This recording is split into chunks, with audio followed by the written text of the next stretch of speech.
ఒక్కసారి కొమ్మూరి గోల్డ్ కి కాల్ చేయండి. తాకట్లో ఉన్న మీ బంగారాన్ని విడిపించి మార్కెట్ ప్రైస్ కి వాళ్ళు కొనుక్కుని మిగతా డబ్బులు మీకు ఇచ్చేస్తారు. హాయ్ హలో నమస్తే వెల్కమ్ టు మనం టీవీ. నేను మీ చార్మి. మనం టీవీ ఉన్నది మన కోసం. అసలు మీరు ఫ్యాన్సేనా? నిజంగా ఫ్యాన్సా మీరు? ఆయన ఓపికని ఇంకా ఎన్నిసార్లు టెస్ట్ చేస్తారు? నార్మల్గా ఆయన వచ్చినప్పుడే ఆయన మీద పడిపోతూ ఉంటారు. కానీ చేతిలో ఒక పాప ఉన్నప్పుడు ఖచ్చితంగా చూసుకోవాలి కదా. మనం ఎంత ఫ్యాన్స్ అయినా కూడా ఆయనకి సంబంధించి ఆ చిన్న పాపకి ఏమైనా అయితే అప్పుడు మీరు రెస్పాన్సిబిలిటీ తీసుకుంటారా అనేది ఇప్పుడు ఇదే వాదన ఎక్కువ మందిలో వినిపిస్తుంది. దానికి గల కారణం ఏంటి అంటే మనందరికీ తెలుసు, రామ్ చరణ్కి ఇద్దరు ట్విన్స్ పుట్టడం జరిగింది. ఒక బాబు ఒక పాప. అందరూ కూడా చాలా హ్యాపీగా ఉన్నారు. అందరం కంగ్రాచులేషన్స్ కూడా చెప్తున్నాం.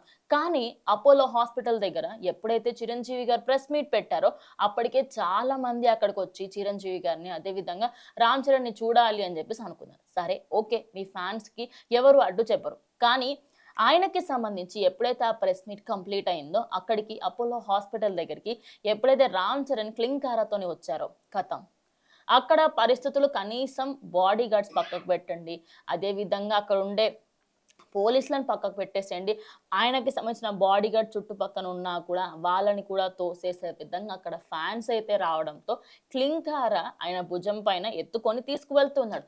ఇదే మీరు చేసేది ఒక ఫ్యాన్గా?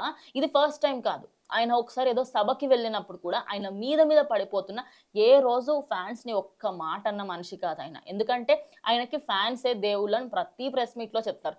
అలాంటిది ఈ రోజు ఆయన లైట్గా సీరియస్ అయ్యారు. ఎస్, ఆయన సీరియస్ అవ్వడానికి గల మెయిన్ రీజన్ ఏంటి అంటే క్లింకారా ఉంది. ఆయన ఒక్కరే ఉండుంటే ప్లీజ్ జరగండి జరగండి అని చెప్పేసి వెళ్ళేవారు. కానీ అలా కాకుండా అమ్మాయి ఉన్నప్పుడు, అది కూడా చిన్న పాప ఉన్నప్పుడు ఇలా చేయడం కరెక్ట్ కాదు అని చెప్పేసి ఇప్పుడు ప్రతి ఒక్కరూ కూడా మెగా అభిమానులను అయితే దూషిస్తూ ఉన్నారు. ఇక అపోలో హాస్పిటల్కి సంబంధించి అటు ఉపాసన అండ్ రామ్ చరణ్ ఇద్దరికీ కూడా ట్విన్స్ పుట్టడంతో ఓవరాల్ మెగా ఫ్యామిలీలోనే కంప్లీట్గా అందరూ కూడా ఫుల్ ఆన్ హ్యాపీగా ఉన్నారు. కానీ మనం చేస్తుంది ఏంటి? రామ్ చరణ్ ఫ్యాన్స్ అంటే ఆయనలాగే ఉండాలి కదా, ఆయన దగ్గర నుంచి నేర్చుకోవాలి కదా అని చెప్పేసి ఇప్పుడు వేరే ఫ్యాన్స్ రామ్ చరణ్ని ఫ్యాన్స్కి దానికి సంబంధించి మాట్లాడడం జరుగుతుంది. అంటే మీరు అసలు ఫ్యాన్సేనా? ఇలా నా చేసేది కొంచెం కూడా కామన్ సెన్స్ సివిక్ సెన్స్ ఏమీ లేదా మీకు అనుకుంటూ ప్రజెంట్ అయితే వాళ్ళందరికీ సంబంధించి వాళ్ళని తిట్టడము అదేవిధంగా దూషించడము జరుగుతుంది. కానీ ఇప్పుడు అక్కడే కొంచెం దూరంలో ఏదైనా గేట్ పెట్టడమో లేకపోతే దానికి సంబంధించి వాళ్ళని అక్కడే ఆపేసే ప్రయత్నం చేయడమో చేసుంటే బాగుండేది కదా అంటున్నారు. లాస్ట్ టైం క్లింకారా పుట్టినప్పుడు ఇదే పరిస్థితి. అక్కడికి ఫ్యాన్స్ ఎక్కువగా మంది వచ్చేయడంతో కంప్లీట్గా అక్కడ ఏంటిది, ఎందుకు ఇంతగానం మంది వస్తున్నారు, సరే ఆయన చూడాలనుకుంటున్నారు ఒప్పుకుంటాం, రాబోయే యువ సామ్రాట్కి సంబంధించి రాబోయే మెగా హీరోని కూడా చూడాలి అనుకుంటున్నారు, ఐ అండర్స్టాండ్. బట్ కావాలనే వీళ్ళందరూ కూడా వచ్చారు అన్నట్టుగా, అంటే ఆయనను చూడ్డానికంటే కూడా ఆయనని కొంచెం బాధించే విధంగానే ఉంది. ఒకసారి మీరు ఆ వీడియో చూస్తే మీకే అర్థమైపోతుంది.